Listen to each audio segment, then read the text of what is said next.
രാമസിംഹൻ കേവലം ഒരു വ്യക്തി മാത്രമല്ല. എനിക്കൊരു കുടുംബമുണ്ട്, ഭാര്യയുണ്ട്, മക്കളുണ്ട്. അവരൊക്കെ സമൂഹത്തിൽ ജീവിക്കുന്നവരാണ്. രാഷ്ട്രീയക്കാരുടെ അല്ലെങ്കിൽ പൊതുസമൂഹത്തിന്റെ ഈ തോണ്ടലും കൂക്കുവിളിയും എന്നെ മാത്രം ബാധിക്കുന്ന ഒരു വിഷയമല്ല. അതെന്റെ കുടുംബത്തെയും കൂടി ബാധിക്കുന്ന വിഷയമാണ്. കാരണം എന്റെ മക്കളാണ് എനിക്ക് അന്നം തരുന്നത്. എന്റെ മക്കളാണ് എനിക്ക് മരുന്ന് മേടിച്ചു തരുന്നത്. എന്റെ മക്കളാണ് എന്റെ വീടിന്റെ ലോൺ അടയ്ക്കുന്നത്. അതുകൊണ്ട് തന്നെ അവരോട് ചില കടപ്പാടുകൾ ഒരു അച്ഛനെന്ന നിലയ്ക്ക്, ഒരു ഭർത്താവെന്ന നിലയ്ക്ക് രാമസിംഹനുണ്ട്. രാമസിംഹൻ എല്ലാം സഹിച്ച് മുന്നോട്ട് പോയാൽ മതി എന്ന് പറയുമ്പോൾ നിങ്ങളാരും എന്റെ പിന്നിലുള്ള, അതല്ലെങ്കിൽ നിങ്ങൾ എന്ന് പറഞ്ഞ മൊത്തം ആൾക്കാരെയല്ല, എന്റെ കൂടെ ഒരുപാട് പേരുണ്ടെന്ന് എനിക്കറിയാം. കളക്ഷൻ അനിലെ പറയാം, കളക്ഷൻ അതിന്റെ കളക്ഷൻ കിട്ടിയിട്ട് അനിലിന് എന്താ ഇപ്പൊ കണ്ടില്ലേ, അനിലിന് അതിന്റെ കളക്ഷൻ അറിയാനാണ് തിരക്ക്. അത് പൂർത്തിയായോ, അതിന്റെ ഹിന്ദി റിലീസ് ചെയ്യാൻ എങ്ങനെയാണ്, അതിന്റെ സെൻസർ കിട്ടിയോ എന്നൊന്നല്ല ചോദിക്കുന്നത്. എല്ലാവർക്കും കണക്കറിയണം. കണക്ക് യഥാസമയം പൂർണ്ണമായിട്ടില്ലല്ലോ. മാർച്ച് 3 ഇറങ്ങിയ സിനിമയുടെ തിയേറ്ററുകൾ, പണം തരാനുള്ള തിയേറ്ററുകളുടെ ഫയലാണിത്. ഇനിയും കിട്ടാത്ത തിയേറ്ററുകളുടെ ഫയല് തിരുവനന്തപുരത്തുനിന്നും എറണാകുളത്തുനിന്നും കോഴിക്കോടുനിന്നുമൊക്കെ തിയേറ്ററുകാർ എനിക്ക് പണം തരാനുണ്ട്. ദിവസവും വിളിച്ചുകൊണ്ടിരിക്കുകയാണ്. അപ്പൊ ഞാനങ്ങ് കണക്ക് തന്നാ തീർന്നോ? ഈ പണമൊക്കെ നമ്മുടെ അക്കൗണ്ടിലേക്ക് എത്തണ്ടേ?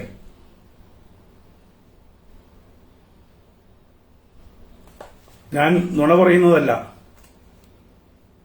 എന്റെ ഓഡിറ്റർക്ക് അറിയാം.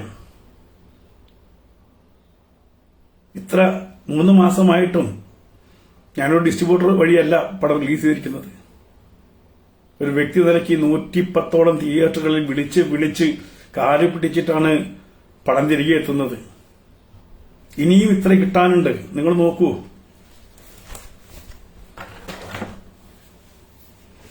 അത് കംപ്ലീറ്റ് ചെയ്തിട്ട് വേണ്ടേ എനിക്ക് കണക്ക് പരസ്യമായിട്ട് പറയണം? വേണ്ട.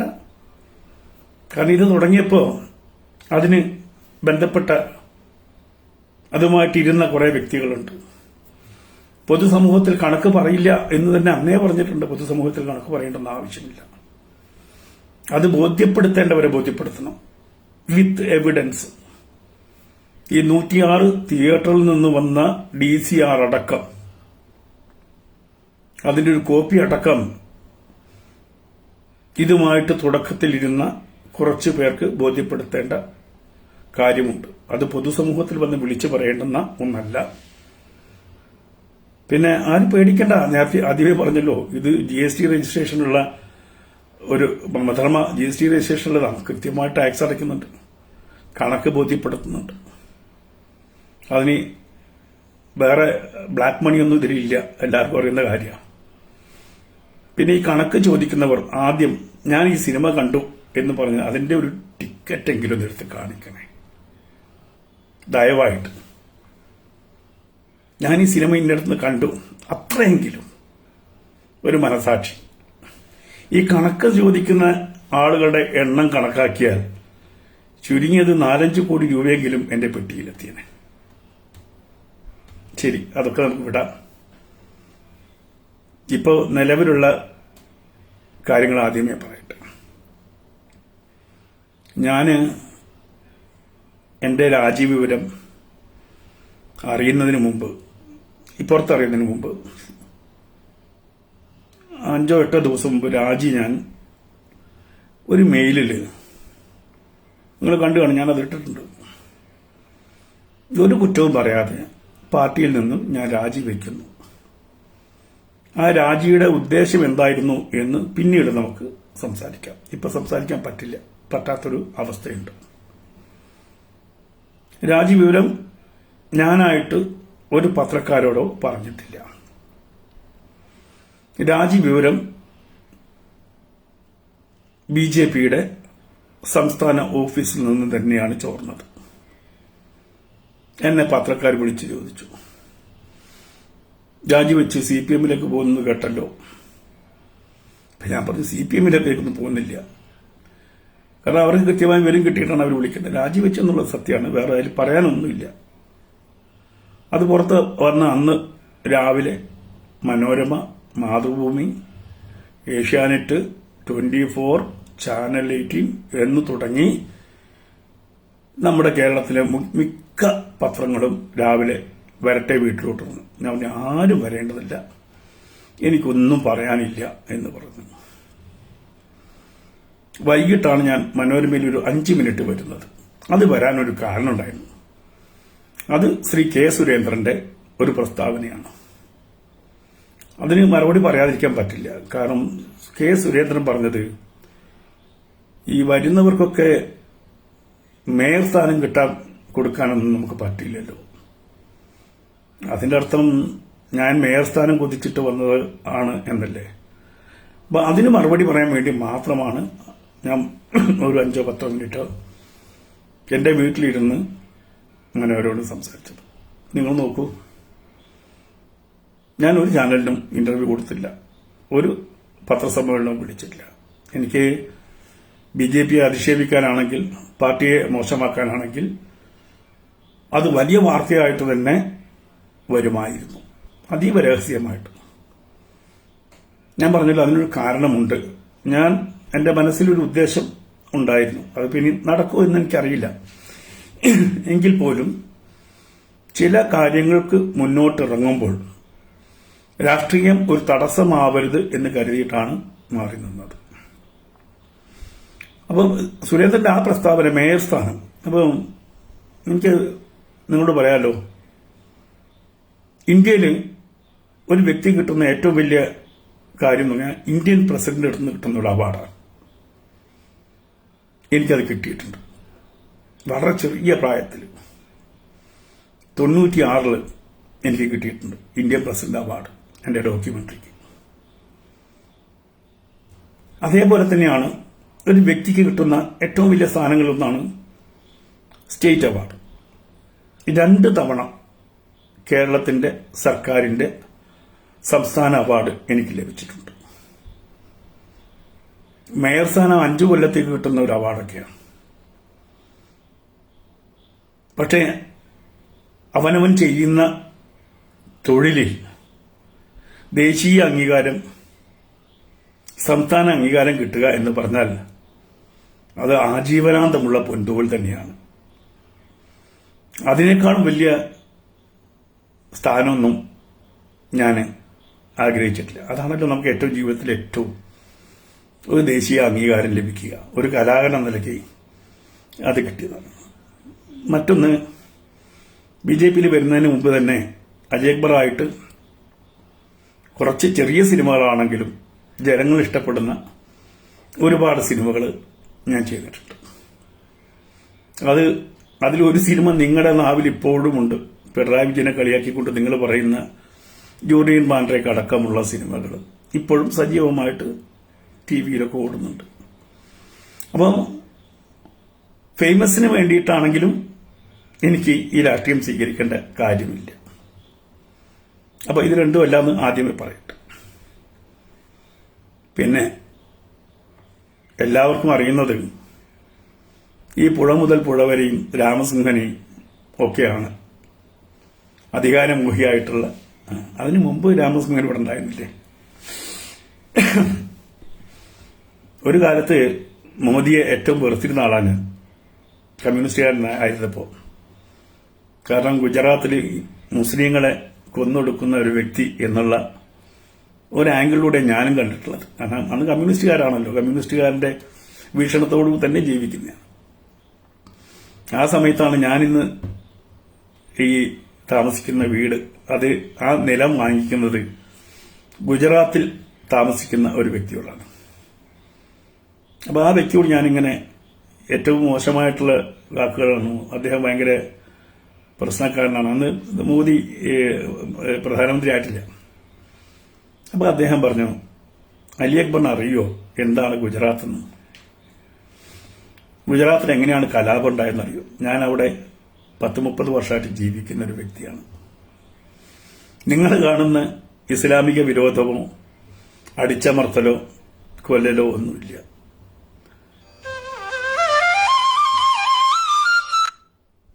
ഈ അവിടെ ഈ ട്രെയിൻ തീവെപ്പ്, ആ തീവെപ്പിൽ നിന്നുണ്ടായിട്ടുള്ള ലഹളയാണ് ഉണ്ടായത്. അല്ലാതെ മോദിക്ക് അതിൽ യാതൊരുമില്ല.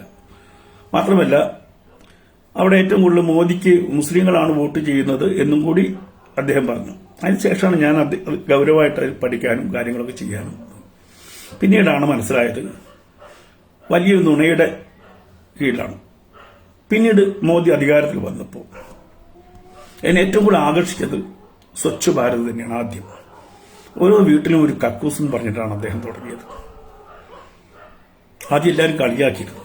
പക്ഷേ ഇന്ത്യയുടെ പ്രകൃതി വെച്ചിട്ട് ഏറ്റവും അത്യാവശ്യം എന്ന്, കുടുംബത്തിൽ ഏറ്റവും അത്യാവശ്യം എന്ന് പറയുന്നത് അത് തന്നെയായിരുന്നു, ഒരു കക്കൂസായിരുന്നു. ഞാനൊക്കെ മദ്രാസിൽ സിനിമയുടെ വർക്കിന് പോകും. മദ്രാസിൽ എത്തുന്നതിന്റെ തൊട്ടുമുമ്പ് നേരം വെളുക്കുമ്പോൾ ഉണർന്ന് നമ്മൾ പുറത്തേക്ക് നോക്കിയാൽ ആ റെയിലിന്റെ സൈഡിൽ മൊത്തം ആൾക്കാർ തുണി പൊക്കിയിരുന്ന് സാധിക്കുന്നത് കണ്ടിട്ടുണ്ട്. പക്ഷെ മോദി ഭരണം തുടങ്ങി സ്വച്ഛ് ഭാരതുമായിട്ട് മുന്നോട്ട് പോയപ്പോൾ പിന്നീട് ആ കാഴ്ച ഞാൻ കണ്ടിട്ടില്ല. അതേപോലെ ഞാൻ സഞ്ചരിച്ചിരുന്ന തീവണ്ടികൾ ബയോ ടോയ്ലറ്റിലേക്ക് മാറുന്നതൊക്കെ പെട്ടെന്ന് എനിക്ക് കാണാൻ പറ്റിയ. അപ്പം എനിക്കതിന് അദ്ദേഹത്തോട് ഒരു താല്പര്യമുണ്ടായി. അങ്ങനെ 2016 ഇലക്ഷൻ പോയി. അതിന് മുന്നേ ഈ കുറച്ച് 1.5 മാസം ആം ആദ്മിയിൽ പ്രവർത്തിക്കാൻ, കാരണം അത് ഒരു ഒറ്റ മൂവ്മെന്റ് ആയിട്ട് വന്നതാണ്. പക്ഷേ അതിൽ അകത്ത് ചെന്ന് കുറച്ച് കഴിഞ്ഞപ്പോഴാണ് മനസ്സിലായത് ഈ പറയുന്ന മോദിയെ ഒതുക്കാൻ വേണ്ടിയിട്ട് രാജ്യവിരുദ്ധരായിട്ടുള്ള ആളുകൾ പണം മുടക്കി പ്രൊമോട്ട് ചെയ്ത ഒരു പാർട്ടിയാണ് ആം ആദ്മി എന്ന്. ഞാൻ ഇപ്പോഴും അത് വിശ്വസിക്കുന്നു. മോദിയെ തകർക്കുക, അതിന് ഈ പറയുന്ന ഏത് സംഘടനയായിട്ടും കൂട്ടുകൂടാവുന്ന ചിത്രശക്തി തന്നെയാണ് ആം ആദ്മി എന്ന് ഞാനിപ്പോൾ വിശ്വസിക്കുന്നു. അന്ന് അത് പറഞ്ഞുകൊണ്ട് തന്നെയാണ് അതിൽ നിന്ന് ഇറങ്ങിപ്പോയത്. സാറാ ജോസഫിനോട് അത് കൃത്യമായിട്ട് പറഞ്ഞിട്ടുണ്ട്. ഇപ്പോഴും എന്റെ ഫേസ്ബുക്കിൽ തപ്പിയാൽ നിങ്ങൾക്ക് ആ കാരണങ്ങളൊക്കെ കിട്ടും. BJPയുടെ കാര്യം പറയാം. BJPയിൽ മെമ്പർഷിപ്പ് എടുക്കുന്നത് കോഴിക്കോട് വെച്ചാണ്. രാജഗോപാൽജിയാണ് എനിക്ക് മെമ്പർഷിപ്പ് എന്നെ ഷാലിട്ട് BJPയിലേക്ക് കൊണ്ടുവരുന്നത്. അത് കഴിഞ്ഞിട്ട് ഒരു വലിയ പ്രവർത്തകനായിട്ട്, ഒരു ഈ പറയുന്ന സിനിമാ സംവിധായകനായിട്ട് വന്നിട്ട് അവിടെ ഒരു സ്ഥാനമാനം ഒന്നുമില്ല. ഞാനൊരു സാധാരണ പ്രവർത്തകനായിട്ടാണ് മുന്നോട്ട് പോയിക്കൊണ്ടിരുന്നത്. അങ്ങനെ മദ്രാസിൽ ഒരു നാടകം സെറ്റ് ചെയ്തുകൊണ്ടിരിക്കുകയായിരുന്നു. ആ നാടകം സെറ്റ് ചെയ്തുകൊണ്ടിരിക്കുമ്പോഴാണ് ഇവിടുന്ന്, അന്ന് രഘുനാഥാണ് പ്രസിഡന്റ്, രഘുനാഥ് വിളിച്ചിട്ട് പറഞ്ഞു അത് VKCക്കെതിരെ ഇവിടെ കോർപ്പറേഷനിൽ മത്സരിക്കണം. ഞാൻ പറഞ്ഞു അയ്യോ അതല്ല, നിങ്ങൾ മത്സരിച്ച് നോക്കുക, ഞങ്ങൾ ഓർഡറാണ്. കാരണം VKCയെ പോലെ ഒരാളെ, നല്ല ആൾ തന്നെ നേരിടണം. ജയിക്കാൻ നോക്കുന്നില്ല പ്രശ്നം, അവിടെ VKCയെ കണ്ട് നമ്മൾ മുട്ടുമടക്കി എന്നൊരു തോന്നലുണ്ടാവരുത്. ഞാൻ സമ്മതിച്ചു. അങ്ങനെ വന്ന് ഇലക്ഷൻ പ്രവർത്തനം തുടങ്ങി. ഒരു പോസ്റ്ററില്ല, ഫ്ലക്സ് ഇല്ല, ഒന്നുമില്ല. അപ്പൊ ഞാൻ പ്രസിഡന്റ് കണ്ടിച്ചു, ഇപ്പൊ സാമ്പത്തിക പ്രശ്നമുണ്ട്, ഒരു കാര്യം ചെയ്യും, അല്ലെങ്കിൽ എവിടെ നിന്നെങ്കിലും അഡ്ജസ്റ്റ് ചെയ്ത് അത് ചെയ്യൂ, നമുക്കത് ബാക്കി ഇത് കഴിയുമ്പോഴത്തേക്ക് ഞാൻ ഫണ്ട് തരാം. അന്നേ എന്റെ വീടിന്റെ പണി നടക്കുക, വീടിന്റെ തേപ്പിന് വെച്ച ഒരു 60,000 രൂപ എന്റെ കയ്യിലുണ്ടായിരുന്നു. ആ 60,000 രൂപ എടുത്തിട്ടാണ് ആ കോർപ്പറേഷൻ ഇലക്ഷന് പരസ്യവും പ്രവർത്തനവും ഒക്കെ ചെയ്തത്. അവിടുത്തെ കുട്ടികൾക്കറിയാം. ഇല്ലെങ്കിൽ നിങ്ങൾക്ക് കോഴിക്കോട് BJP ഓഫീസുമായിട്ട് ബന്ധപ്പെടാം, അവിടുത്തെ രേഖകൾ പരിശോധിക്കാം. ആ കോർപ്പറേഷൻ ഇലക്ഷനിൽ അലി അക്ബറിന് എത്ര പണം വന്നിട്ടുണ്ട്, എത്ര സഹായിച്ചിട്ടുണ്ട്. ഇലക്ഷൻ കഴിഞ്ഞിട്ട് പിന്നീട് പലപ്പോഴും ഞാൻ ഈ പണത്തിന് ചോദിച്ചപ്പോൾ അത്രേ പറയുന്നുള്ളൂ. 60,000 രൂപ അന്നത്തെ കാലത്ത് വീട് തേക്കാൻ പറ്റിയ കാശ് പോയി കിട്ടി. ലാഭം പ്രതീക്ഷിച്ച് വന്ന രാമസിംഹന് ഇതൊക്കെ പറയണ്ടേ, പറയാതെ പോകാൻ പറ്റില്ലല്ലോ. അത് കഴിഞ്ഞ അടുത്ത ഇലക്ഷൻ ആയപ്പം എന്നെ അന്ന് പ്രസിഡന്റ് മാറി, ഇവിടെ ജയേന്ദ്ര മാഷായി കോഴിക്കോട് പ്രസിഡന്റ്. ജയേന്ദ്ര മാഷ് ഒരിക്കലും വിളിച്ചു, ഒരു സമയത്ത് വിളിച്ചിട്ട് പറഞ്ഞു, അലി അക്ബറെ കൊടുവള്ളി നിയോജക മണ്ഡലത്തിൽ മത്സരിക്കണം. ഞാൻ പറഞ്ഞു, മാഷേ ഇല്ല മാഷേ, വളരെ കഷ്ടത്തിലാണ് എന്റെ സ്ഥിതി. എന്റെ വീടിന്റെ പണി നടത്തിക്കൊണ്ട് അവിടെ നിന്ന് ഇവിടുന്ന് കടം മേടിച്ചിട്ടാണ് ഞാൻ പണിയെടുക്കുന്നത്. അതുകൊണ്ട് മത്സരിക്കാൻ എന്നെ നിർബന്ധിക്കരുത്, ഞാനില്ല, എന്റെ അടുത്ത് 10 പൈസ ഇല്ല. എനിക്ക് കോർപ്പറേഷനിൽ ഞാൻ അനുഭവിച്ചതാണ്, അതുകൊണ്ട് ഞാനില്ല മാഷെ. ജയേന്ദ്ര മാഷ് ഇപ്പം ജീവിച്ചിരിപ്പുണ്ട്, BJPയുടെ നേതാവുമാണ്, നിങ്ങൾക്ക് അന്വേഷിക്കാം. അപ്പൊ അദ്ദേഹം പറഞ്ഞു, അലി അക്ബർ അക്കാര്യത്തിൽ ഒന്നും അറിയണ്ട, അവിടെ നിന്നാൽ മതി, ബാക്കിയെല്ലാം ഞാനായിക്കോളാം. ഒരു 10 പൈസ അലി അക്ബർ മുടക്കേണ്ട കാര്യമില്ല, വണ്ടി ഞാൻ ഏർപ്പാടായിക്കോളാം, ബാക്കി എല്ലാ കാര്യങ്ങളും ഞാൻ ചെയ്തോളാം. അങ്ങനെയാണ് ഞാൻ കൊടുവള്ളിയിൽ മത്സരിക്കുന്നത്. അങ്ങനെ കൊടുവള്ളിയിൽ നമ്മൾ ഔദ്യോഗികമായിട്ട് സ്ഥാനാർത്ഥി പ്രഖ്യാപനം കഴിഞ്ഞു. നമ്മൾ ഇതൊക്കെ പ്രവർത്തനത്തിന് ഇറങ്ങി. പ്രവർത്തനം തുടങ്ങിയപ്പോൾ തന്നെ അവിടെയുള്ള നേതാക്കൾ, ഞാൻ പേരൊന്നും പറയുന്നില്ല കേട്ടോ, എന്നോട് പറഞ്ഞു, അലി അക്ബറെ ഈ കൊടുവള്ളി മണ്ഡലത്തിൽ തലയും കുത്തി മറിഞ്ഞാലും BJPക്ക് 6,000-7,000 വോട്ടിൽ കൂടുതൽ നിങ്ങൾക്ക് നേടാൻ പറ്റില്ല.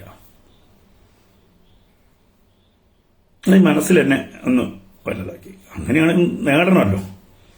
അതുവരെയും 6,000-7,000 വോട്ടാണ് BJPക്ക് കിട്ടിയിട്ടുള്ളത്. അതിനേക്കാളും കൂടുതൽ കിട്ടുമ്പോഴല്ലേ അവിടെ അലി അക്ബർ നിന്നതിനുള്ള ഒരു ബലം കിട്ടുള്ളൂ. അപ്പൊ മനസ്സിലത് കുരുത്തു വെച്ചു.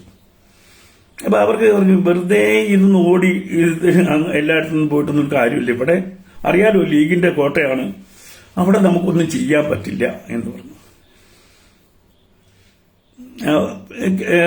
ഞാനൊരു റെസീറ്റ് ബുക്ക് അടിച്ചില്ല. സ്റ്റേറ്റ് കമ്മിറ്റിയിൽ നിന്ന് മണ്ഡലം കമ്മിറ്റിയിലേക്ക് കൊടുത്ത പണമല്ലാതെ താമരശ്ശേരിയിൽ ഞാൻ അക്കൗണ്ട് തുടങ്ങുമല്ലോ, ഓരോ സ്ഥാനാർത്ഥിക്കും അക്കൗണ്ട് തുടങ്ങും. അപ്പൊ നേരിട്ട് ഈ എല്ലാ കാര്യങ്ങളും നോക്കിക്കൊണ്ടിരുന്നത് ഈ മണ്ഡലം കമ്മിറ്റിയാണ്. അപ്പൊ ഞാൻ ജയേന്ദ്ര മാഷെ വിളിച്ചു പറഞ്ഞു, കാരണം എനിക്ക് നേരത്തെ മത്സരിച്ചിട്ടുള്ള അനുഭവം ഉള്ളതുകൊണ്ട് ഞാൻ മാഷോട് പറഞ്ഞു, മാഷെ ഡേഞ്ചറായിട്ടുള്ളൊരു കാര്യത്തിലേക്കാണ് പോകുന്നത്. സ്ഥാനാർത്ഥിയുടെ അക്കൗണ്ടിലൂടെ അല്ലാതെ ഒന്നും ചിലവാക്കാൻ പാടില്ല എന്നാണ് ഇലക്ഷൻ നിയമം. അതുകൊണ്ട് നിർബന്ധമായിട്ട് സ്ഥാനാർത്ഥിയുടെ അക്കൗണ്ടിലേക്ക് പണം എത്തണം. അപ്പൊ മാഷ് പറഞ്ഞു, അത് ശരിയാണല്ലോ, ഇട്ടിട്ടില്ല, ഒന്നും ഇല്ല, ഇട്ടിട്ടില്ല. അങ്ങനെ എനിക്ക് എത്രയും അറിയില്ല കേട്ടോ, 6-7 ലക്ഷം രൂപയാണെന്ന് എന്റെ അക്കൗണ്ടിലേക്ക് വന്നു. എന്റെ അക്കൗണ്ട് വന്നപ്പോൾ അക്കൗണ്ട് ബാങ്കിൽ നിന്ന് എനിക്ക് ചെക്ക് ബുക്കും കാർഡും തന്നു. ഞാൻ ഈ ചെക്കും ബുക്കും കാർഡുമായിട്ട് ജയേന്ദ്ര മാഷ് അടുത്തെത്തി. ജയേന്ദ്ര മാഷ മുമ്പിൽ വെച്ച് തന്നെ ഈ ATM കാർഡ് ഞാൻ പൊട്ടിച്ചു കളഞ്ഞു. എന്നിട്ട് ചെക്ക് ലീഫിൽ മൊത്തം ഒപ്പിട്ട് കൊടുത്തു. മാഷെ അത് അതേപോലെ തന്നെ ഇലക്ഷൻ ഫണ്ട് കണക്ക് കൈകാര്യം ചെയ്യുന്ന വ്യക്തിക്ക് കൊടുക്കുകയും ചെയ്തു. അങ്ങനെ ഒന്ന് ആലോചിച്ച് നോക്കൂ, കൊടുവള്ളി 100-200 ജ്വല്ലറിയുള്ള ഏരിയയാണ്. താമരശ്ശേരി ധാരാളം കോറിയുള്ള ഏരിയ. സാധാരണ ഞാൻ കേട്ടിട്ടുണ്ട്, ഒരു സ്ഥാനാർത്ഥി മത്സരിച്ച് തിരിച്ചു പോകുമ്പം കൈനിറയെ കാശും കൊണ്ടാ പോവാന്ന്. നല്ല സുഖല്ല, കൈനിറയെ കാശും കൊണ്ടാ പോവാന്ന്. ഞാനവിടെ കുറച്ചു ആൾക്കാരൊക്കെ പിണങ്ങേണ്ടി വന്നു, മണ്ഡലം കമ്മിറ്റിയോടൊക്കെ പിണങ്ങേണ്ടി വന്നു. എന്നിട്ട് എവിടെയും വണ്ടി ചെല്ലാത്ത ഇടത്ത് പോലും പ്രവർത്തകരുടെ, എനിക്ക് അതിൽ ഏറ്റവും ഒരു സങ്കടകരമായ ഒരു ദിവസം ഇപ്പോഴും എനിക്ക് ഓർമ്മയുണ്ട്. എന്നും പ്രവർത്തനത്തിൽ പോവും. നമ്മുടെ കൂടെ കുറെ ചെറുപ്പക്കാരാണുള്ളത്, നമ്മുടെ ചെറുപ്പക്കാരാണ്. അപ്പൊ ആ ചെറുപ്പക്കാരുമായിട്ട് പോകുമ്പോൾ വൈകുന്നേരം ആകുമ്പോൾ ഒരു 4-5 മണിയാകുമ്പം ഈ പിള്ളേർ ചോദിക്കും, സാറെ ചായ കുടിക്കണ്ടേ? ഇത് ആ കുട്ടികൾ കേൾക്കണം, കേട്ടുകൊണ്ടിരിക്കുന്ന കേൾക്കുമായിരിക്കും, കാരണം അവർക്ക് എന്നെ ഭയങ്കര ഇഷ്ടമായിരുന്നു. അങ്ങനെ ഞാൻ ചായ കുടിക്കാൻ കയറുമ്പോൾ പിള്ളേർ 2 ചായ കേട്ടോ. ആരാണ് 2 ചായ? എനിക്കും എന്റെ കൂടെ വരുന്ന ഡ്രൈവർക്കും. അപ്പൊ ഞാൻ ചോദിക്കും, നിങ്ങൾ ചായ കുടിച്ചോ? സാറേ ഞങ്ങളിപ്പോ കുടിച്ചിട്ടുള്ളൂ. സാർ അപ്പുറത്ത് കയറുമ്പോൾ ഞങ്ങളിപ്പോ കുടിച്ചിട്ടുള്ളൂ. ഇത് 2 ദിവസം ആവർത്തിച്ചപ്പോൾ എനിക്ക് മനസ്സിലായി. കാരണം 10-20 കുട്ടികളില്ലേ, ഈ 20 പേര് കയറി കഴിഞ്ഞാൽ 20 ചായയും 20 കടിയും വേണ്ടേ? എത്ര തുകയാവും? അവരുടെ അടുത്ത് അതില്ല. അപ്പൊ ഞാൻ മാഷെ ഈ ഓരോ ബൂത്തിനും ഉള്ളൊരു പൈസ ഉണ്ടല്ലോ, അത് എത്തിച്ചിട്ടില്ലല്ലോ. ഞാനന്ന് പ്രവർത്തനം ഉച്ചയായപ്പോൾ നിർത്തി. പിറ്റേ ദിവസം ഉച്ചയായപ്പോൾ നിർത്തി. ഞാൻ പറഞ്ഞു അത് എത്തിച്ചേ വെക്കുള്ളൂ. അന്ന് തന്നെ വൈകിട്ട് എല്ലാവർക്കും എല്ലാ വാർഡിലും പണം എത്തിച്ചു. എല്ലാവർക്കും അറിയാലോ, ഒരു വാർഡിലെ കുട്ടികൾ ചെറിയ നമുക്കറിയാം 300 കുടുംബങ്ങളുടെ ഒരു ഏരിയ ആയിരിക്കും. ആ 300 കുടുംബങ്ങളുടെ ഏരിയയിൽ പിരിവ് ഇപ്പൊ കമ്മ്യൂണിസ്റ്റുകാരെ പോലെയോ അല്ലെങ്കിൽ കോൺഗ്രസ്സുകാരെ പോലെയോ BJP കിട്ടില്ല. വളരെ ചുരുങ്ങിയ കാശേ കിട്ടുള്ളൂ. ഒരു 10,000, 2,000, 3,000 കിട്ടിക്കഴിഞ്ഞാൽ സ്ഥാനാർത്ഥിയുടെ 2 ഫ്ലെക്സ് അടിച്ച് അവിടെ വെച്ച് നീ അടിഞ്ഞു നിൽക്കുക എന്നല്ലാണ്ട് ഈ പാവങ്ങളുടെ കയ്യിൽ ഒന്നും ഉണ്ടാവില്ല. സത്യമാണ്. ഞാൻ അനുഭവിച്ചതാണ്. കാരണം അന്നാണ് ഞാൻ ഇലക്ഷൻ ശരിക്കും അനുഭവിക്കുന്നത്. ഈ കുട്ടികളുടെ മാനസികാവസ്ഥയും അവരുടെ പടം. അങ്ങനെ അവരുടെ ബൈക്കിന്റെ പുറകിൽ കയറിയിട്ട് ഈ കൊടുവള്ളി മണ്ഡലത്തിന്റെ എല്ലാ മൂലയിലും കയറി ഞാൻ മുസ്ലിങ്ങളുടെ വീട്ടിലും ക്രിസ്ത്യാനികളുടെ വീട്ടിലും ഒരു സ്ഥലം ഒഴിവാക്കിയിട്ടില്ല. കൊടുവള്ളി യത്തീംഖാനയില്, അവിടുത്തെ സൂഫി വര്യന്മാരുടെ പള്ളിയിൽ ഒക്കെ കയറി, എല്ലായിടത്തും കയറി അഭിമാനത്തോടെ ഞാൻ വോട്ട് ചോദിച്ചു. ആ ഇലക്ഷനില് BJP കിട്ടിയ വോട്ടറിയോ? എന്റെ ഓർമ്മയിലാണെങ്കിൽ 11,585. ചെറിയ വ്യത്യാസമുണ്ടാവും. ഇനി കൃത്യമായിട്ട് അക്കങ്ങൾ ഓർത്ത് വെക്കാൻ പറ്റുന്ന ആളല്ല. എന്തായാലും 11,000-നും 12,000-നും ഇടയിൽ വോട്ട് ചരിത്രത്തിൽ ആദ്യമായിട്ട് BJP കൊടുവള്ളി നിയോജക മണ്ഡലത്തിൽ വാങ്ങിച്ചു. എന്റെ അധ്വാനം അത്. ഒന്ന് പരിശോധിച്ചു നോക്കൂ. നിങ്ങളുടെ കയ്യിലൊക്കെ ഗൂഗിളില്ലേ? കഴിഞ്ഞതിന് മുമ്പത്തെ നിയമസഭാ ഇലക്ഷനിൽ കൊടുവള്ളിയിൽ BJP കിട്ടിയ വോട്ട് ഒന്ന് പരിശോധിച്ചു നോക്കൂ നിങ്ങൾ. എല്ലാം കഴിഞ്ഞിട്ട് എന്റെ ബാങ്ക് അക്കൗണ്ടിൽ ഏകദേശം 1,00,000 രൂപ, കൃത്യമായിട്ട് എനിക്ക് ഓർമ്മയില്ല കേട്ടോ, അതുണ്ട്. ഞാനത് പറഞ്ഞു, മാഷോട് പറഞ്ഞു, മാഷെ അത് കമ്മിറ്റിയിലേക്ക് എടുത്തോളൂ. അപ്പൊ മാഷും ഈ അക്കൗണ്ട് ചെയ്യുന്ന ആളും പറഞ്ഞു, സാറേ അത് ചെയ്യുന്നത് ശരിയില്ല. സാറ് ഈ 1.5 മാസമായിട്ട് ഇതിൽ കൂടി ഓടി നടക്കുന്നില്ല. സാറിന്റെ കയ്യിൽ നിന്ന് ചെലവായിട്ടെന്ന് എനിക്കറിയാം. സാറിന്റെ ചെലവെങ്കിലും എടുക്കണ്ടേ? അത് മുഴുവനും ഞങ്ങൾ കമ്മിറ്റിയിലേക്ക് മാറ്റുന്നത് ശരിയല്ലല്ലോ എന്ന് പറഞ്ഞിട്ട് അവർ നിർബന്ധിച്ചിട്ട്. കാരണം എന്റെ അധ്വാനവും എന്റെ ബുദ്ധിമുട്ടൊക്കെ എങ്ങനെയായിരുന്നു അറിയാലോ. വ്യക്തിപരമായിട്ട് ചായ കുടിക്കുന്നതും കാര്യങ്ങളിട്ട് ഒരു 15,000 എങ്ങനെ ചെലവാകും. എന്നിട്ട് പോയി 25,000 രൂപ അവര് എന്നെ നിർബന്ധിപ്പിച്ച് അക്കൗണ്ട് എടുപ്പിക്കുകയും ചെയ്തു. അതാണ് കൊടുവള്ളി മണ്ഡലത്തിൽ ഞാൻ മത്സരിച്ച് ഞാൻ ഉണ്ടാക്കിയ സമ്പാദ്യം.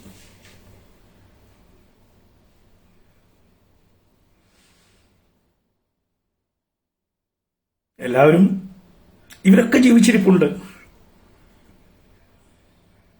രഘുനാഥ് ജീവിച്ചിരിപ്പുണ്ട്. ജയചന്ദ്രൻ മാഷ് ജീവിച്ചിരിപ്പുണ്ട്. കൊടുവള്ളിയിലെ കണക്ക് നോക്കിയ വ്യക്തിയും ജീവിച്ചിരിപ്പുണ്ട്. ആരും മരിച്ചു പോയിട്ടില്ല. അലി അക്ബർ അന്ന് എങ്ങനെയാണ് അവിടെ പ്രവർത്തിച്ചത്? ഇപ്പൊ കുറെ ആൾക്കാർ വന്നിട്ട് ബൂത്തിൽ പോയിട്ടുണ്ടോ, അറിയോ എന്നൊക്കെ ചോദിച്ചിട്ട് എന്നെ വരട്ടുന്നില്ലേ? കൊടുവള്ളിയിലെ BJP പ്രവർത്തകരോട് ചോദിക്കൂ, ഈ അലി അക്ബർ എങ്ങനെയാണ് കൊടുവള്ളിയിൽ പ്രവർത്തിച്ചതെന്ന്. ഒരൊറ്റ ബൂത്ത് കമ്മിറ്റി പോലും ഉണ്ടാകാത്ത ഇടത്ത് 125-ൽ 100 ബൂത്ത് കമ്മിറ്റി ഉണ്ടാക്കിയ ആളാണ് അലി അക്ബർ. മറന്നുപോകരുത് ചരിത്രം. ഈ ചരിത്രമൊന്നും സാമാന്യ ജനങ്ങൾക്കറിയില്ല. ഇതൊന്നും സാമാന്യ ജനങ്ങൾക്കറിയില്ല. അവര് കണ്ടത് ഒരു സിനിമാക്കാരനായിട്ട് വന്നിട്ട് സ്ഥാനമാനം മോഹിച്ചു വന്ന് ചാടിക്കേറിയ ഒരു വ്യക്തി. കഷ്ടം. കഷ്ടം. ഇനി അവിടെ നിന്ന് അങ്ങോട്ട് എനിക്ക് സത്യം അറിയാലോ, അത്രയും വോട്ട് നേടിയത്, പ്രവർത്തിച്ചത് ദോഷകരമായി ബാധിച്ചു. ഇവൻ വലുതും ഇവനെ വിട്ടാൽ ശരിയാവില്ല. പിന്നീട് എന്നെ അത് സാധാരണ നിങ്ങൾ വിചാരിക്കും ഈ സംസ്ഥാന സമിതി അംഗമായി മാറുക എന്നുള്ളത് ഒരു സ്ഥാനാർത്ഥിയായതുകൊണ്ട് കിട്ടുന്ന ഒരു കയറ്റമാണ്. ഈ സംസ്ഥാന സമിതി അംഗം ആരും തെരഞ്ഞെടുക്കുന്നില്ല. സ്ഥാനാർത്ഥിയിൽ മത്സരിച്ച വ്യക്തികളെ സംസ്ഥാന സമിതിയിൽ ഇടും. അതൊരു കീഴ്വഴക്കം മാത്രമാണ്. അങ്ങനെയാണ് സംസ്ഥാന സമിതിയിൽ വരുന്നത്. അത് അധികാരം കിട്ടിയ സംസ്ഥാന സമിതി. എന്താണ് സംസ്ഥാന സമിതി അംഗം? തിരുവനന്തപുരത്ത് മീറ്റിംഗിന് വിളിച്ചാൽ സ്വന്തം കയ്യിൽ നിന്ന് പണം മുടക്കി യാത്ര ചെയ്ത് അവിടെ എത്തി മീറ്റിംഗ് കഴിഞ്ഞ് റിപ്പോർട്ടിങ്ങിൽ കൈയടിച്ച് തിരിച്ച് സ്വന്തം ചെലവിൽ തിരിച്ച് വീട്ടിലെത്തണം. അതാണ് സംസ്ഥാന സമിതി അംഗത്തിന്റെ അവസ്ഥ. ഒരു 10 പൈസ വരുമാനമില്ലാത്ത ഞാന് എന്നിട്ടും നിരന്തരമായി എല്ലാ സംസ്ഥാന സമിതിയിലും പങ്കെടുത്തിട്ടുണ്ട്. ആ 2-3 കൊല്ലം എനിക്ക് ചെയ്യാവുന്ന എല്ലാ പ്രവർത്തനങ്ങളും ചെയ്തിട്ടുണ്ട്.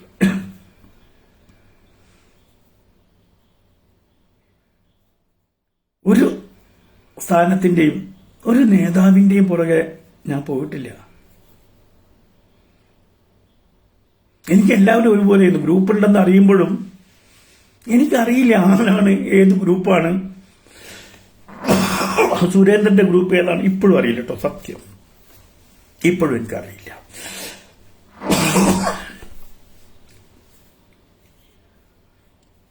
നന്നായിട്ട് ഓടിയിട്ടുണ്ട് ഞാൻ.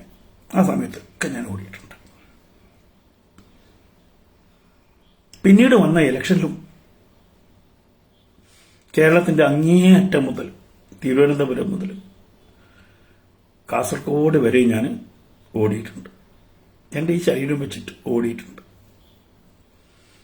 ഒരു റെസീറ്റ് ബുക്ക് ഞാൻ ഇന്ന് വരെ 1 രൂപ ഞാൻ വാങ്ങിച്ചിട്ടില്ല. എന്റെ പ്രവർത്തനങ്ങൾക്കായിട്ടോ ഒന്നിനായിട്ടോ.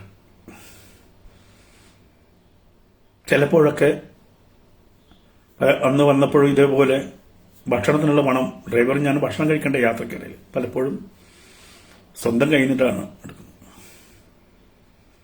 പലയിടത്തും ഭക്ഷണവും താമസവും ഒക്കെ അറേഞ്ച് ചെയ്തിട്ടുണ്ടെങ്കിലും അവസാനം നമുക്ക് എത്തുന്ന സമയവും കാര്യങ്ങളാകുമ്പോൾ ഒന്നും കിട്ടുന്നുണ്ടാവില്ല. അപ്പം റോഡിലിറങ്ങി തട്ടുകടയിലെ ഭക്ഷണം കഴിച്ചിട്ടാണ് മുന്നോട്ട് പോവുക. അങ്ങനെ ഈ CPM-ന്റെ കോട്ടയിൽ പോലും പോയിട്ട് അതൊക്കെ കാസർഗോഡ് സ്ഥാനാർത്ഥിയോട് ചോദിക്കൂ. ഒരു ഭയവും ഇല്ലാതെ CPM-ന്റെ ഒക്കെ ചങ്ക് പോയിട്ട് പ്രസംഗിച്ചിട്ടുണ്ട് രാമസുബ്രഹ്മണ്യൻ. അലി അക്ബറാണ്. ഇല്ലാന്ന് പറയാൻ ഇവിടുത്തെ BJP നേതാക്കൾക്ക് പറ്റുമോ?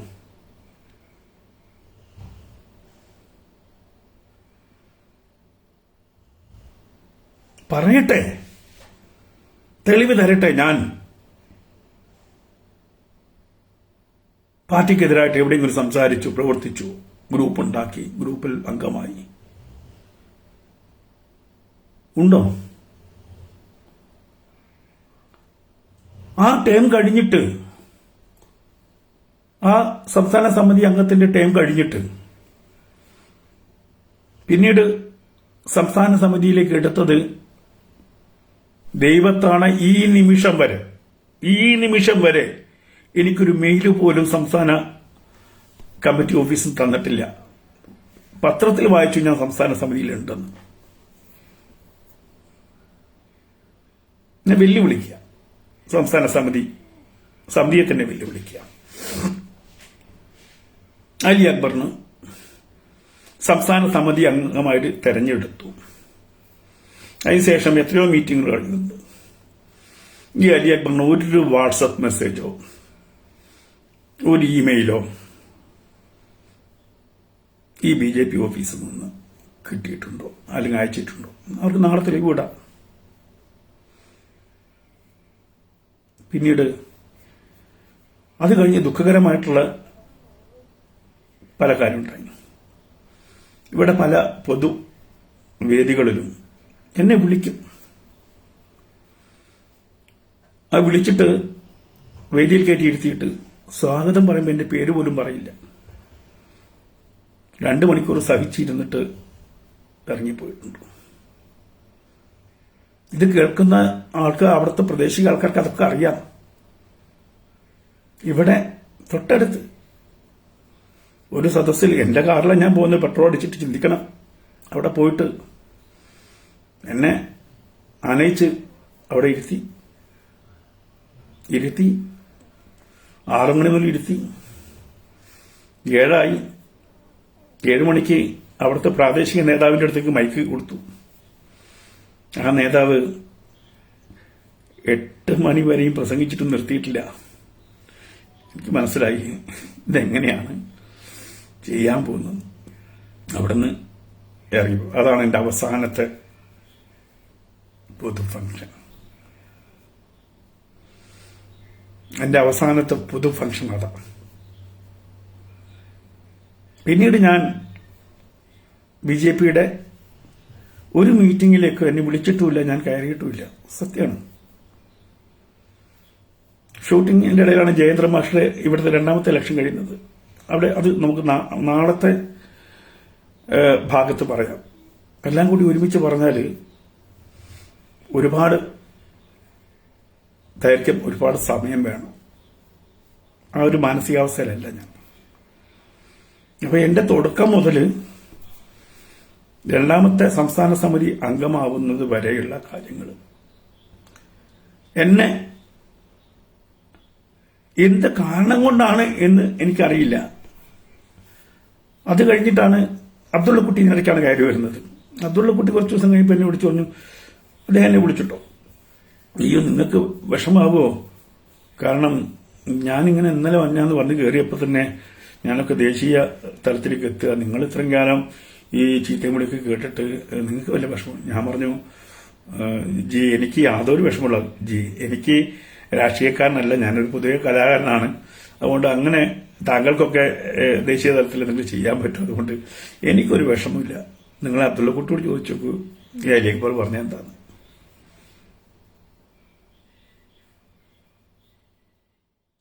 ഇതാണ് എന്റെ BJPയുടെ തുടക്കം. ഞാൻ ഇന്നും നിങ്ങൾ പറഞ്ഞില്ലേ, ഏറ്റവും അധികം സ്നേഹിക്കുന്നുണ്ട് എന്റെ പ്രസ്ഥാനത്തെ. ആ ഒരു പ്രസ്ഥാനം, ആ പ്രസ്ഥാനത്തെ സ്നേഹിക്കുമ്പോഴാണ് നമുക്കൊരു പൊസസീവ്നെസ് വരും. ഏത് പ്രസ്ഥാനത്തെയാണെങ്കിലും നമ്മൾ സ്നേഹിക്കുമ്പോൾ ആ പ്രസ്ഥാനം നന്നാവണം നന്നാവണം നന്നാവണം എന്ന് മനസ്സ് പറഞ്ഞുകൊണ്ടേയിരിക്കും. അതിനുവേണ്ടി നമ്മൾ ഇങ്ങനെ എന്താണ് എപ്പോഴും. നിങ്ങൾക്കറിയോ, TP സെൻകുമാർ ഞാനൊക്കെ അന്ന് ഞാൻ പറഞ്ഞില്ലേ 2ാമത്തെ യാത്രയിൽ ഞങ്ങൾ എല്ലായിടത്തും പോകും. അന്ന് ഞാൻ TP സെൻകുമാർ ഒരു ഫയല് തുറന്ന് കാണിച്ചിട്ട് എന്നെ കാണിച്ചിട്ടുണ്ട്. അലിയക്ബറെ, ഇത് ഞാൻ ഉണ്ടാക്കിയൊരു പ്രോജക്റ്റാണ്. നമുക്ക് ഏറ്റവും ബൂത്ത് തലം മുതൽ നമ്മുടെ സംസ്ഥാന സമിതി വരെ എങ്ങനെ ഈ BJP മുന്നോട്ട് കൊണ്ടുപോകണം എന്ന് ഞാൻ ദിവസങ്ങളോളം ഇരുന്നുണ്ടാക്കിയ ഒരു പ്രോജക്റ്റാണ് എന്ന് എന്നോട് പറഞ്ഞിട്ടുണ്ട്. അതീവ സന്തോഷത്തോടെയാണ് ഞാനതൊക്കെ കണ്ടത്. കാരണം TP സെൻകുമാറിനെ പോലുള്ള ആൾക്കാരൊക്കെ ഇതിന്റെ മുകളറ്റത്ത് വരുമ്പോൾ വലിയ മാറ്റങ്ങൾ ഉണ്ടാവും എന്ന് സത്യത്തിൽ കൊതിച്ചത് ഞാൻ. കൊതിക്കണ്ട നമ്മൾ. പിന്നീട് എന്താ സംഭവിച്ചത്? ഞാൻ കഴിഞ്ഞ ആഴ്ചയല്ല 2-3 ആഴ്ചയായി തിരുവനന്തപുരത്ത് വെച്ച് അദ്ദേഹത്തിന് കണ്ടിരുന്നു.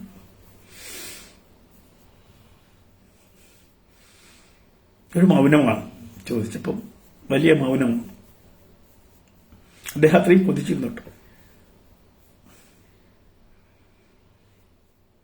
കാരണം അവർക്കൊന്നും പിന്നെ ഈ ഞാൻ അനുഭവിക്കേണ്ട പോലെ ദുഃഖങ്ങളും അല്ലെങ്കിൽ ഈ വ്യക്തിപരമായിട്ടുള്ള ഹർട്ടും കാര്യങ്ങളൊന്നും ഉണ്ടായിട്ടില്ല. ഞാൻ എപ്പോഴാണ് ഇതിൽ നിന്ന് എനിക്ക് ഏറ്റവും വിഷമമുണ്ടായിട്ടുള്ളത് ഒരു കാര്യം, നസീറിനെ പുറത്താക്കി നിർത്താം, ആലുവ നസീറിനെ പുറത്താക്കി നിർത്താം. എന്തുകൊണ്ടും അബ്ദുള്ളക്കുട്ടിയെക്കാളും യോഗ്യനായിട്ടുള്ള ആളായിരുന്നു നസീർ. ആ നസീറിനെ ഇടുക്കി ജില്ലയിട്ട് പട്ടിയെ തല്ലുന്ന പോലെ സുഡാപ്പിയുടെ തല്ലിയപ്പം ഒരുപാട് വേദനിച്ചിട്ടുണ്ട്. ഈ നസീറിനെ കുറിച്ച് എന്നോട് BJP-ക്കാരല്ല പറയുന്നത്, ആ പ്രദേശത്തെ സംഘപ്രവർത്തകരാണ് എന്നോട് പറഞ്ഞത്. ഈ നസീറിനെ നിങ്ങൾക്ക് അറിയോ? എത്ര കാലമായി സംഘത്തിന്റെ കൂടെ നടക്കുന്ന നസീർ?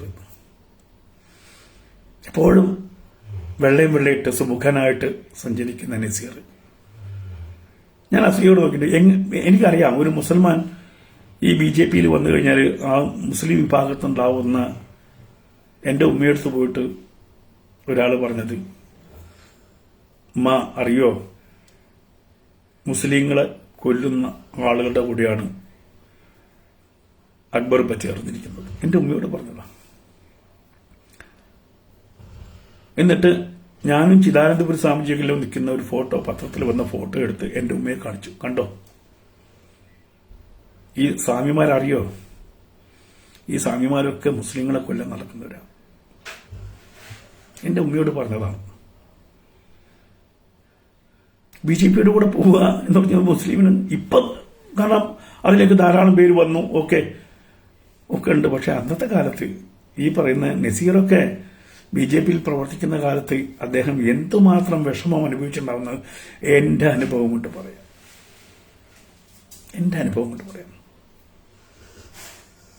നിങ്ങൾക്ക് യഥാർത്ഥത്തിൽ ഈ രാജ്യവിരുദ്ധരെ അറിയില്ല. അവരെന്റെ പിന്നാലെ എങ്ങനെയാണെന്നുള്ളത് അറിയില്ല. കഴിഞ്ഞ 2 വർഷങ്ങളായിട്ട് വിവിധ ഘട്ടങ്ങളിൽ സ്റ്റേറ്റ് പോലീസും സെൻട്രൽ ഏജൻസിയും എന്റെ വീട്ടിൽ വന്നിരുന്നു. സ്റ്റേറ്റ് പോലീസും സെൻട്രൽ ഏജൻസിയും എന്റെ അടുത്ത് വന്നിട്ട് പറഞ്ഞു, നിങ്ങൾക്ക് നിങ്ങളുടെ ജീവന് ത്രെട്ടനുണ്ട്, ലോക്കൽ ത്രെട്ടനല്ല, പുറത്തുനിന്നുള്ള ത്രെട്ടനടക്കം നിങ്ങൾക്കുണ്ട്. അതുകൊണ്ട് വന്ന് ഗേറ്റ് പോലുമില്ല, ഒരു മതിലില്ല. ഞാൻ പറഞ്ഞില്ല, എന്റെ അവസ്ഥ വളരെ, വീടൊക്കെ വെച്ച് ഒരു കുട്ടി മക്കൾക്കൊക്കെ ജോലി ആയി വരുന്നേ ഉള്ളൂ ആ സമയത്ത്. അപ്പൊ ക്യാമറ വെക്കണം. ഇവിടുത്തെ ലോക്കൽ പോലീസ് സ്റ്റേഷനിൽ CI വന്നിട്ട് പറഞ്ഞു, ക്യാമറ വെച്ച് നോക്കുള്ളൂ. ചുറ്റുപാടും അവരെല്ലായിടത്തും നടന്നു നോക്കി. കാരണം ഒരു കാവിന്റെ അടുത്ത് ഒറ്റപ്പെട്ട ഒരു പ്രദേശമാണ് എന്റേത്. അപ്പൊ ക്യാമറ വെച്ച് നോക്കുള്ളൂ. ഞാനിത് സ്വാമിജിയോട് പറഞ്ഞു, സ്വാമിജി ക്യാമറ വെക്കാൻ പറഞ്ഞിട്ടുണ്ട്, എൻ്റെ അടുത്തൊന്നുമില്ല. അങ്ങനെ 2 ദിവസം കഴിഞ്ഞ് കാണാൻ കുറെ ക്യാമറയൊക്കെ ആയിട്ട് ആള് വന്നു ഫിക്സ് ചെയ്ത് പോയി. സ്വാമിജിക്ക് എന്റെ ഗൗരവം മനസ്സിലായിട്ട് സ്വാമിജി ജയിച്ചതാണ്. ഇന്നും ഞാൻ ആ പടം കൊടുക്കാനുണ്ട് സ്വാമിജിക്ക്. അതിനുശേഷമാണ് എൻ്റെ മക്കൾക്ക് ജോലി കിട്ടിയതൊക്കെ. അവിടെ നല്ല നിലയിൽ ജോലി ചെയ്യുന്നു. അവരാണ് ഇന്നെന്റെ കുടുംബം നോക്കുന്നത്. അപ്പോൾ പറഞ്ഞെടുത്ത് ഞാൻ നിർത്തുകയാണ് ഇന്നത്തെ എപ്പിസോഡ്. അതായത് ഈ അലി അക്ബർ പാർട്ടിയിൽ വന്നപ്പം എന്തിനെങ്കിലും വേണ്ടി, ഒരു നേട്ടത്തിന് വേണ്ടിയിട്ട് ഈ കേരളത്തിലെ ഏതെങ്കിലും നേതാക്കളെ വ്യക്തിപരമായി സമീപിച്ചിട്ടുണ്ട് എന്ന് തെളിയിക്കുക. വെല്ലുവിളിയായിട്ടാ പറയുന്നത്. പ്രിയപ്പെട്ട സുരേന്ദ്രനോടടക്കം ഒരു വ്യക്തിയോടും ഒരു അതൃപ്തിയോ അതല്ലെങ്കിൽ പ്രത്യേക അടുപ്പമോ, ഏറ്റവും കൂടുതൽ അടുപ്പം ഞാൻ BJP-യിൽ വന്നതിന് ശേഷം പരിചയപ്പെട്ട വ്യക്തിയിൽ മുകുന്ദേട്ടനാണ് എന്റെ ജീവിതത്തിലെ ഏറ്റവും കൂടുതൽ അടുപ്പം കാണിച്ചിട്ടുള്ളത്. അദ്ദേഹം ഇടയ്ക്കിടയ്ക്ക് വിളിക്കും. ഞാൻ രാജ്യവാർത്ത അറിഞ്ഞപ്പോഴും വിളിച്ചു. ഒരു രാഷ്ട്രീയം പറയാറില്ല, പക്ഷെ മുകുന്ദേട്ടൻ കുറെ കാര്യങ്ങളൊക്കെ പറയും, സംസാരിക്കും. ഭാര്യ അടുത്തുണ്ടെങ്കിൽ ഭാര്യയ്ക്ക് കൊടുക്കാൻ പറയും, സംസാരിക്കും. അതേപോലെ സംഘപ്രസ്ഥാനം. ഞാനൊക്കെ എപ്പോഴും ഈ തളർന്ന് വീഴുമ്പോഴൊക്കെ പോട്ടടോ ഇതൊക്കെ ശരിയാവും, ഇതൊക്കെ ഇതിന്റെ ഭാഗമാണ് എന്ന് പറഞ്ഞ് എന്നെ പിടിച്ചുയർത്തിയത് സംഘപ്രസ്ഥാനമാണ്. ഇനി വേറൊരു കാര്യം കൂടി പറയണം. ഫ്ലാഷ് ബാക്കാണത്. കാരണം അവിടെ കൂടി പറഞ്ഞിട്ടാണ് പലർക്കും ഒരു ധാരണയുണ്ട്, ഞാൻ BJPയിൽ വന്നതിന് ശേഷമാണ് ഹിന്ദുവാദിയായിരുന്നു.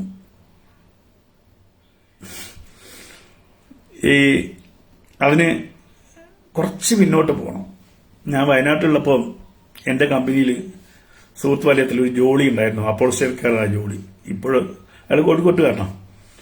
അദ്ദേഹം ഇപ്പോഴും ഇവിടെ അപ്പോൾസ്റ്ററി ഉണ്ട്. ഒപ്പം പൂജയും കാര്യങ്ങളൊക്കെ ചെയ്യുന്ന ആളാണ് ജോളി. ഈ ജോളി വിശ്വേട്ടന്റെ കീഴിൽ കോഴിക്കോട് ആചാരം പൂജയും കാര്യങ്ങളൊക്കെ പഠിച്ച് അങ്ങനെ ആ ഒരു വഴിക്ക് വിശ്വേട്ടന്റെ കൂടെ പൂജയ്ക്കൊക്കെ പോകുന്ന സമയത്ത് ഞാൻ ഈ ക്ഷേത്രങ്ങളിലൊക്കെ പോകുന്ന ഒരാളാണെന്ന് ജോലിക്ക് അറിയാം, ഇഷ്ടമുള്ള ആളാണെന്ന്. എന്നോട് ചോദിച്ചു,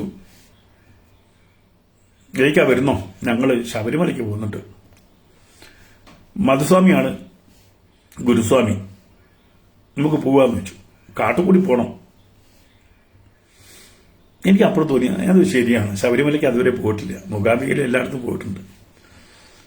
ഇത് വർഷങ്ങൾക്ക് മുമ്പുള്ള കാര്യം കേട്ടോ, 10-20 വർഷം മുമ്പുള്ള കാര്യം ഈ പറയുന്നത്.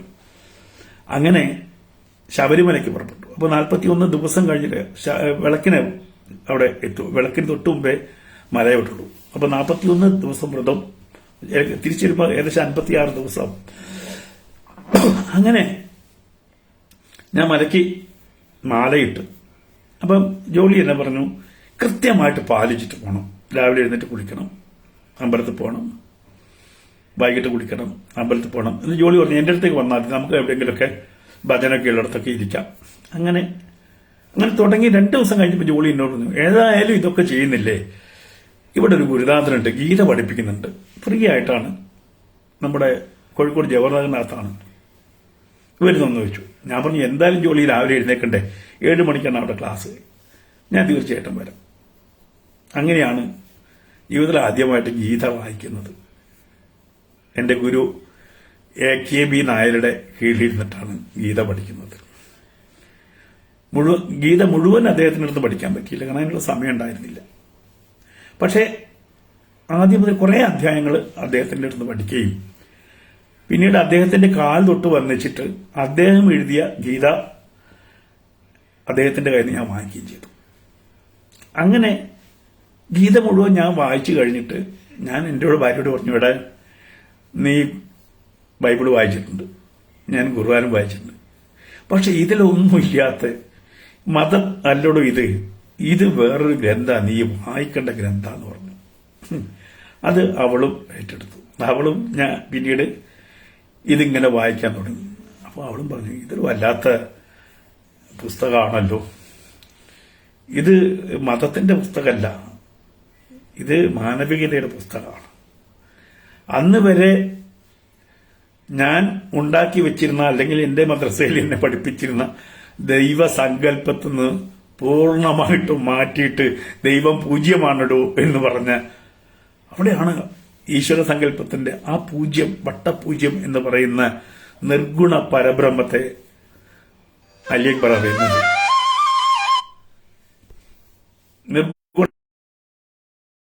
നിർഗുണ പരബ്രഹ്മത്തെ അറിഞ്ഞ് പിന്നെ അതിന്റെ കൂടെ ഒന്നിനും പോയില്ല. ഞങ്ങള് ദിവസവും ഇപ്പൊ ഞാൻ വായിക്കാൻ മറന്നാലും സത്യം സംസ്കൃതം അതിന്റെ ഒരു പദം പോലും സംസ്കൃതം എനിക്കറിയില്ല കേട്ടോ.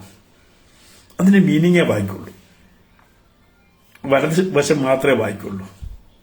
ആ വലതുവശം മാത്രം വായിച്ചു. കാരണം എനിക്ക് ഈ പറഞ്ഞ 40-40 വയസ്സായില്ലേ, ഈ കമ്പ്യൂട്ടർ നോക്കി കണ്ണൊന്നും അത്ര ഇതില്ല. അങ്ങനെ ചെറിയ അക്ഷരങ്ങൾ വായിച്ചെടുക്കാനുണ്ട്, സംസ്കൃതം വായിക്കാനുള്ള കഴിവില്ല. അപ്പൊ അർത്ഥം ഇങ്ങനെ ഗ്രഹിക്കും. ഇപ്പൊ ഗീതയുടെ ഏത് ഭാഗത്തുള്ള കാര്യങ്ങൾ ചോദിച്ചാലും അതിന്റെ സംസ്കൃതം എനിക്കറിയില്ല, പക്ഷെ അതിന്റെ അർത്ഥം എനിക്ക് ബേഹാത്താണ്. എന്താണ് കർമ്മെന്നോ എന്താണോ ജ്ഞാനെന്നോ ഒക്കെ ചോദിച്ചാൽ എനിക്കറിയാം. അത് ഈ ഗീത എന്താണെന്നുള്ളതിന്റെ അതിന്റെ സംക്ഷിപ്തം അത് ഉള്ളിലേക്ക് എടുത്തു വെച്ച ആളാണ് ഞാൻ. ഇത് പറഞ്ഞത് എന്തുകൊണ്ട് പറഞ്ഞെന്ന് വെച്ചാൽ BJPയിൽ വന്നിട്ട് ഹിന്ദുവായതല്ല. ഹിന്ദുധർമ്മം പഠിച്ച് എത്രയോ കാലം അതിന്റെ കൂടെ പോയിട്ടാണ് ഞാൻ BJPയിലെത്തുന്നത്. അത് ദയവായിട്ട് എല്ലാവരും മനസ്സിലാക്കുക. AKB നായർ ജീവിച്ചിരിപ്പുണ്ട്, ജോളി ജീവിച്ചിരിപ്പുണ്ട്, എന്നെ മലയ്ക്ക് കൊണ്ടുപോയ മാധുസ്വാമിയും ജീവിച്ചിരിപ്പുണ്ട്. അല്ലെങ്കിൽ അവസരത്തിനകത്ത് കള്ളം പറയുന്നതായിട്ട് ആർക്കും തോന്നരുത്. ഞാനൊരു സന്യാസിയോ അല്ലെങ്കിൽ ആത്മീയവാദിയൊന്നുമല്ല. എനിക്ക് ഈ ഭാരതീയമായിട്ട് എനിക്ക് കിട്ടിയ ഗീത മാത്രമേ ഉള്ളൂ. വേദങ്ങളോട് പുറകെയൊന്നും പോയിട്ടില്ല. പിന്നെ രാമായണം പഠിച്ചിട്ടുണ്ട്. രാമായണവും ഒരു 3 കർക്കിടക മാസത്തിൽ, ഇപ്പൊ ഈ കർക്കിടക മാസത്തിലും രാമായണം വായിക്കും. എല്ലാ കർക്കിടക മാസത്തിലും രാമായണം വായിക്കും. അത് രണ്ടുമേ ഉള്ളൂ. ഭാഗവതം വാങ്ങിച്ച് ഇവിടെ കൊണ്ടുവച്ചിട്ടുണ്ട്. വായിക്കാൻ ഈ കഴിഞ്ഞ 2-3 വർഷം ഒന്നും വായിക്കാൻ പറ്റിയിട്ടില്ല. പരിപൂർണമായിട്ട് അതിനൊക്കെ മാറിപ്പോയി. അപ്പോ ഈ ഹിന്ദുക്കളെ പറ്റിക്കാൻ വേണ്ടിയിട്ട് BJPയിൽ വന്നതാണ്. അങ്ങനെയാണ് രാമസിംഹനായത്, ഹിന്ദുവായത് എന്ന് ഈ സുഡാപ്പികൾക്കൊപ്പം പോസ്റ്റ് ഇടുന്ന നമ്മുടെ, ഞാൻ വെറുതെ പറയുന്നതല്ല, എല്ലാവരും പറയുന്നുണ്ട് അത് പല കോണും ഇല്ല. BJPയുടെ ചെറിയ സ്ഥാനത്തിരിക്കുന്ന വ്യക്തികളടക്കം പോസ്റ്റ് ഇട്ടിട്ടുണ്ട്. എൻ്റെ അനുഭവമാണ്. എൻ്റെ അടുത്ത് കുറേ രേഖയുണ്ട്. അതൊക്കെ ഞാൻ പുറത്തു വിട്ടാലും കുറച്ച് ശബ്ദരേഖകളും കുറേ രേഖകളും എൻ്റെ അടുത്തുണ്ട്. അതൊക്കെ പുറത്തു വിട്ടാൽ ചില വ്യക്തികൾ ഇവിടെ പിന്നെ ജീവിതത്തിൽ ജനങ്ങൾ അവരെ കല്ലെറിഞ്ഞു കൊല്ലും. ഞാനത് ചെയ്യില്ല കേട്ടോ. ഒരു വ്യക്തിയെത്തിക്കും ഞാൻ തയ്യാറല്ല. എന്നെ ഉപദ്രവിച്ച വ്യക്തികളുടെയൊക്കെ പേരും രേഖകളും അറിയാലോ. രാമസിംഹന് ഇപ്പോൾ ഒരുപാട് സുഹൃത്തുക്കളുടെ എല്ലാ മേഖലയിലും പത്രക്കാരുടെ അടുത്ത് ശരിക്കും അവർ നമ്മളെ പ്രൊമോട്ട് ചെയ്യുന്നില്ലെങ്കിലും പലപ്പോഴും അവർക്ക് കിട്ടുന്ന സ്കൂപ്പ് പുറത്തു വിടാതെ എനിക്ക് അയച്ചു തരാറുണ്ട് പല പത്രക്കാരും. അത് എന്നോടുള്ള സ്നേഹം കൊണ്ടാണ്, എന്നെ അറിയുന്നത് കൊണ്ടാണ്. വർഷങ്ങളായിട്ട് എന്നെ അറിയുന്ന വ്യക്തികളായതുകൊണ്ട് അവർ പറയാറുണ്ട് ഇങ്ങനൊരു നീക്കം നടക്കുന്നുണ്ട്. പല നീക്കങ്ങളും ഇപ്പം പലർക്കും ചങ്കിടിപ്പ് തുടങ്ങിയിട്ടുണ്ടാവും. പല നീക്കങ്ങളും ഞാൻ പുറത്ത് ചിലപ്പോൾ പറഞ്ഞിരിക്കും കേട്ടോ, ചിലതൊക്കെ പറയും. അപ്പം ഇന്ന് നമുക്ക് ഇത്രയും പോരെ. വയ്യ, ചെസ്റ്റ് ഇൻഫെക്റ്റഡ് ആണ്. കഴിഞ്ഞ 4 ദിവസം ബോംബെയിൽ വലിയ കഥയാണ്. 1921 ഒരു ചെറിയ കഥയൊന്നുമില്ല, വലിയ കഥയാണ്. എന്നെ കഴിഞ്ഞ 3 വർഷമായിട്ട് ഞാൻ അനുഭവിക്കുന്ന ഏറ്റവും വലിയ എന്താണ് ഈ ചൂണ്ടയിടുന്ന ചൂണ്ട പോലെ പല സ്ഥലത്തും കുരുത്തിയിട്ട് ഇങ്ങനെ വലിക്കുമുണ്ടാകുന്ന പെയിനുണ്ടല്ലോ, വേദനയുണ്ടല്ലോ, അത് ഈ 3 വർഷം അനുഭവിച്ച വ്യക്തിയാണ് ഞാൻ. നേരത്തെ പറഞ്ഞല്ലോ, ചിലപ്പോൾ നമ്മൾ സ്നേഹിക്കുന്ന ചങ്കായിട്ട് നമ്മൾ കൊണ്ടു നടക്കുന്ന പ്രസ്ഥാനത്തിന് ദോഷം വരുമ്പോൾ, അത് കീഴോട്ട് വളരുമ്പോൾ പ്രവർത്തകർ നിങ്ങൾ വിചാരിക്കും ഞാൻ വായുവിൽ നിന്ന് പറയുന്നു. അല്ല, 100 കണക്കിന് ക്ഷേത്രങ്ങളിൽ പ്രഭാഷണം നടത്തിയിട്ടുണ്ട് ഞാൻ. ഇപ്പോഴും പോകുന്നുണ്ട്. എനിക്ക് ജനങ്ങളുമായിട്ട് നല്ല ബന്ധമുണ്ട്, പ്രത്യേകിച്ച് അമ്മമാരുമായിട്ട്. ക്ഷേത്രങ്ങളിൽ എത്തുമ്പോൾ പ്രഭാഷണം കഴിഞ്ഞിട്ട് അവരെൻ്റെ അടുത്ത് വരും, സംസാരിക്കും. അങ്ങനെ കേരളത്തിന്റെ എല്ലാ കോണിലെയും സ്പന്ദനം അറിയുന്ന ഒരു വ്യക്തിയാണ് ഞാൻ. മാത്രമല്ല, ഫോണിൽ എന്നെ ഇപ്പൊ ഈ കഴിഞ്ഞ 3 ദിവസം 100 കണക്കിന് വ്യക്തികൾ, ഞാൻ അറിയാത്ത വ്യക്തികൾ പല സ്ഥലത്തുനിന്നായിട്ട് ഫോൺ നമ്പർ സംഘടിപ്പിച്ച് എന്നെ വിളിച്ചിട്ടുണ്ട്. അങ്ങനെ എനിക്ക് പൊതുസമൂഹവുമായിട്ട് നല്ല ബന്ധമുണ്ട്. ഞാൻ ഇവിടെ ഇരിക്കുകയാണെങ്കിലും പ്രവർത്തകരുമായിട്ട്, സംഘടനയുടെ പ്രവർത്തകരും എന്നെ വിളിക്കാറുണ്ട്. ഇപ്പൊ ഇവിടുത്തെ മണ്ഡലം പ്രസിഡന്റ് എന്നെ കുറിച്ച് വളരെ മോശമായിട്ടൊരു കമന്റ് ഇട്ടു. ആളാവാൻ വേണ്ടിയിട്ട് ഫേസ്ബുക്കിൽ കളിക്കുന്ന ആളാണ്. അതിന് മുന്നേ ഞാൻ ആളായിട്ടില്ല. ഈ മണ്ഡലം പ്രസിഡന്റ് സ്ഥാനമേറ്റപ്പോൾ എന്റെ വീട്ടിൽ വന്നിരുന്നു. എന്തൊക്കെ ചെയ്യണമെന്ന് ഞാനും എന്റെ ഭാര്യയും ഇവിടെ ഇരുത്തി സംസാരിച്ചതാണ്. നമുക്കെല്ലാ വീടുകളിലും പോകണം, കാര്യങ്ങളിൽ ഇടപെടണം, അങ്ങനെയൊക്കെ ഉപദേശിച്ചു വിട്ട ആളാണ്. ആ മനുഷ്യനാണ് പിന്നീട് എന്നെ ഇവിടെ കഴിഞ്ഞ ഇലക്ഷനിൽ ജയേന്ദ്രമാഷെ, അപ്പൊ ജയേന്ദ്രമാഷ് മത്സരിക്കുമ്പോൾ ഞാൻ ചോദിച്ചു, മാഷെ ഞാൻ സഹായത്തിന് വരണോ? അപ്പൊ ജയമാഷ് പറഞ്ഞു വേണ്ട, കാരണം മാഷ്ക്കറിയാം എന്നോട് ഇഷ്ടമില്ലാത്തവരാണ് ആൾക്കാർ കൂടുതൽ, ഇവിടെയുള്ള ആൾക്കാർ. അതുകൊണ്ട് ഞാൻ വന്നു കഴിഞ്ഞാൽ, അതിനു മുന്നേ ജയേന്ദ്രമാഷ്ക്ക് ഒരു പേരുണ്ട്, ജയേന്ദ്രമാഷാണ് എന്നെ കൊടുവള്ളിയിലെ സ്ഥാനാർത്ഥിയാക്കിയത് എന്നൊക്കെ ഇവർക്കൊരു കേന്ദ്രം ആണ് സ്ഥാനാർത്ഥിത്വം പ്രഖ്യാപിച്ചെന്നാണ് എന്റെ അറിവ്. പക്ഷെ അത് ജയേന്ദ്രമാഷ തലയിലായിരുന്നു അതിന്റെ എല്ലാ കുത്തിക്കിട്ടു. എന്നോടൊപ്പം എനിക്കത് തോന്നിയിട്ടുണ്ട്. അപ്പോൾ മാഷ് പറഞ്ഞു വേണ്ട അലി എന്തെങ്കിലും ഫംഗ്ഷൻ ഉണ്ടെങ്കിൽ മാത്രം വന്നാൽ മതി. അപ്പൊ ഇവിടെ പറമ്പത്ത് എന്റെ തൊട്ടടുത്ത സ്ഥലത്ത് ഒരു മീറ്റിംഗ് നടക്കുന്നു. എന്നെ വിളിച്ചു പറഞ്ഞു അവിടെ വരണം. ഞാൻ പറഞ്ഞു തീർച്ചയായിട്ടും. സമയം ചോദിച്ചു, ഇത്ര മണിക്കാണ്. അത് ഭാര്യ കൃത്യമായിട്ട് കുറിച്ചിട്ട് കൃത്യമായിട്ട് വൈകുന്നേരം 3 മണിയപ്പം എന്നെ വിളിച്ചു. ഞാൻ കുളിച്ച് ഡ്രസ്സൊക്കെ മാറി കാത്തിരിക്കുക അവിടേക്ക് പോകാൻ വേണ്ടിയിട്ട്. സമയം കുറേ ആയിട്ട് വിളിക്കാത്തപ്പം ഞാൻ വിളിച്ചു. ആ നേതാവ് പറഞ്ഞു, അയ്യോ സാറേ ഞാൻ പറയാൻ വിട്ടുപോയി, ആ മീറ്റിംഗ് മാറ്റി വെച്ചിട്ടോ എന്ന്. എനിക്ക് വിശ്വാസമായില്ല. ഞാൻ ഒരു പറമ്പത്തുള്ള ഒരാളെ വിളിച്ചു വെച്ച് പറഞ്ഞു, സാറവിടെ മീറ്റിംഗ് നടക്കുന്നുണ്ട് തോന്നുന്നു, അവിടെ ഇന്നത്തെ ദിവസം നിർത്താം.